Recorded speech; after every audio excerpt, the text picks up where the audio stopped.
Okay, next up, we have Brianna Roberts from kinesiology at UW Oshkosh and winner of the campus science and technology category.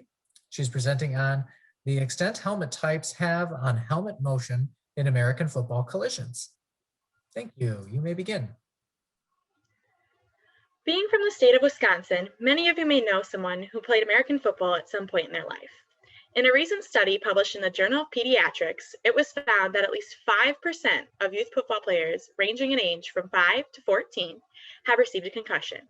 As they got older, that percentage only increases as they play in higher levels. Hi, my name is Brianna Roberts, and I recently graduated from UW Oshkosh with a bachelor's degree in kinesiology. You may not know, but by receiving just one hit to the head, a player could develop CTE as a result. CTE, or chronic traumatic encephalopathy, is a neurodegenerative brain disease that, with concussions and increased exposure to less severe head collisions, is more likely to develop. Due to the amount of head collisions we see in sports like American football, Dr. Wallace, Jenna Hawk, and I wanted to investigate that idea. Previous research has been done that focuses on how to reduce concussions and the prevalence of them. However, little research has been done on the extent helmet types have on concussions. Our study will add new knowledge by comparing the peak loading rates, peak accelerations, peak velocities, and much, much more of two of the most widely used helmet types in the sport of football, WiSys 01 and Rydell SpeedFlex. To compare these helmets, we conducted linear drop tests for each helmet at various heights. We used a 3D kinematic motion analysis system and placed reflective markers at key points throughout the helmet. To simulate the weight of a human head, we strapped a 10-pound dumbbell inside the helmet. Special cameras then tracked how the markers on the helmets moved throughout our linear drop tests. From the information that was recorded on these cameras, we were able to gather how quickly the helmets accelerated in the air, what the peak loading force was upon impact, and the peak velocity the helmets had reached.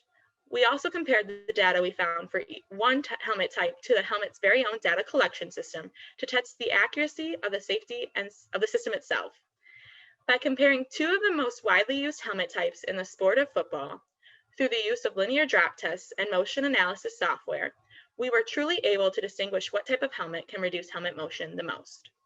The results of this study showed that WiSys 01 helmet reduced helmet acceleration the most, and therefore may reduce the incidence of collisions related to head injuries based on measured impact biomechanics. We will be sharing our findings with UW Oshkosh's football team and staff, as well as the athletic trainers, to ensure that players are the most protected they can be by changing or keeping the helmet type each player may use. Thus, this could severely impact the participation levels and registration fees due to the substantial difference in cost of each helmet. With the data found from this study, we hope to set a path for further research to eventually establish and develop a helmet that can significantly reduce the possibility of concussions in the sport of football and ultimately reduce the risk of CTE.